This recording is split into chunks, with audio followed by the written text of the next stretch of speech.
where German authorities could exploit existing anti-Jewish attitudes among local populations.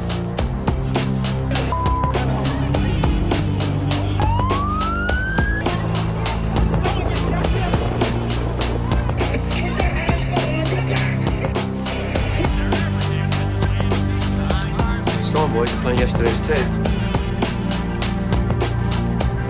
Those now possessing weapons and ammunition are at once to turn them over to the local police authority.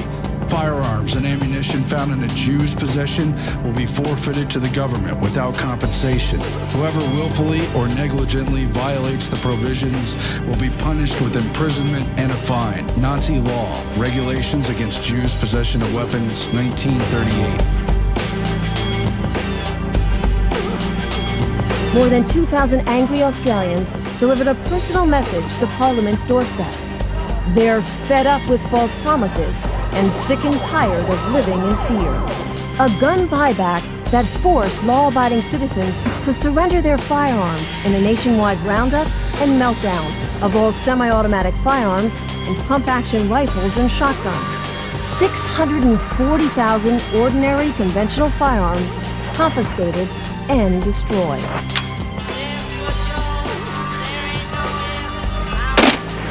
Man muss nämlich gut regieren und für eine gute Regierung auch eine gute Propaganda betreiben. Das eine gehört zum anderen. Eine gute Regierung ohne Propaganda kann ebenso wenig bestehen wie eine gute Propaganda ohne eine gute Regierung. Good evening. Melbourne's fight for COVID normal has gone from bad to worse. Today's 176 cases, a demoralising blow for a city staring down months longer in lockdown. Apart from emergency medical care, there is literally no reason for you to leave your home. And if you were to leave your home and not be found there, you will have a very difficult time convincing Victoria Police that you had a lawful reason. There's a whole bunch of people down the Ryback Beach last night who thought the best thing to do was to go and watch the sunset. I'm sure it was a beautiful sunset, but that's not in the spirit or in the letter of these rules. Scolded for watching the sunset. The Health Minister issued a stern warning. Keep walking. There is no time now to be selfish. It's time to think of the broader community and your families. If you are actually spreading the virus, you could be responsible for people's deaths. How did good people allow this to go on? Why didn't more people help? It was very dangerous for people to show any kind of help or consideration to Jews. It was extremely dangerous. At 3 o'clock this afternoon, 4 detectives storm into a home. Now, you're under arrest in relation to incitement. Incitement? A young mother, still in her pyjamas, is cuffed. What on earth? She's pregnant. But Ballarat detectives were determined to question Zoe Bueller after the 28-year-old allegedly created this Freedom Day Facebook event, asking her friends to remember the 5th of September. I wasn't breaking any laws by doing that. You are actually. You are breaking law. That's why I'm arresting you.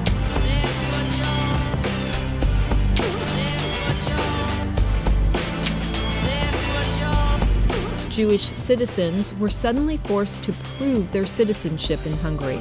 To prove it, they had to have Nazi-approved documents, and the Nazis made those documents difficult to obtain.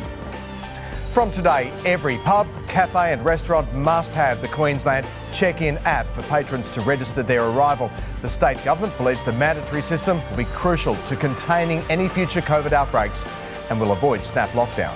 Users enter details once and every check-in is stored for 56 days. Those that don't comply face hefty fines or up to 6 months behind bars.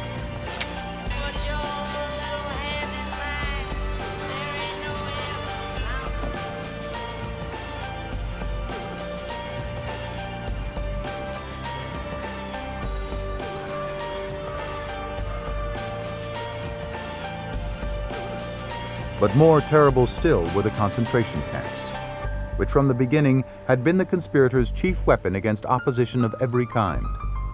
German anti-Nazis were the first victims, but with the war advancing, their numbers swelled to include citizens of all the nations of Europe.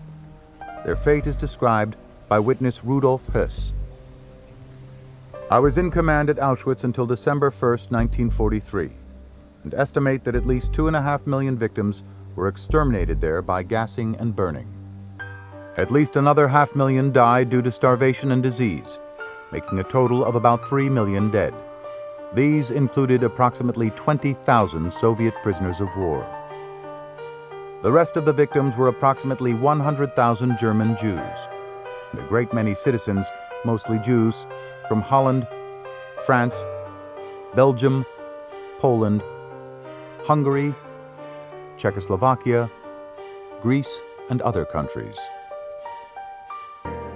Medical experiments, too, were standard procedure at many concentration camps.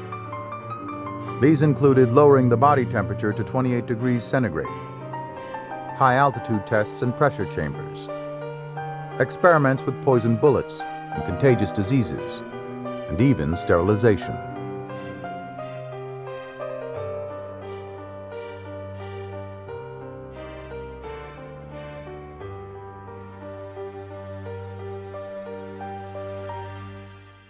As criticism grows over state quarantine programs, so too does pressure on the federal government to take over. A Queensland businessman wants to take matters into his own hands, revealing more details about his proposed quarantine camp in Toowoomba, as Victorian government officials announced plans to travel to the Northern Territory to examine the Howard Springs facility.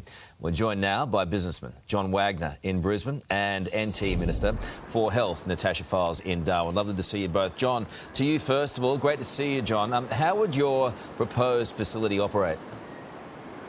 We've got, in excess of 100,000 university students that need to come back and finish their studies. Yep. The universities are reeling. That's worth $6.5 billion to the Australian economy.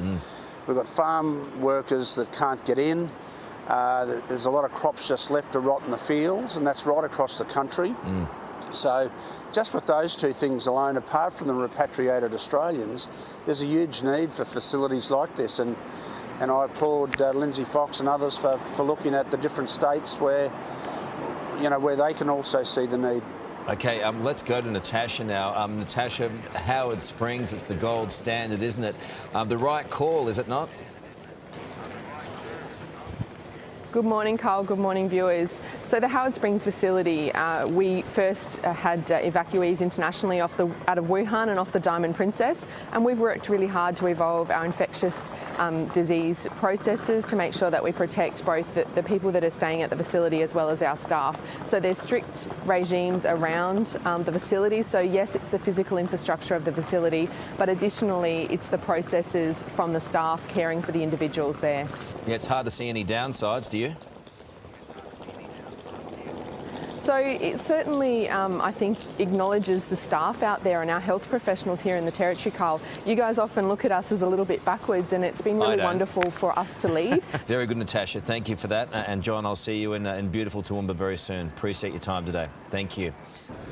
It's going to be cold, it's going to be grey, and it's going to last you for the rest of your life. Then put your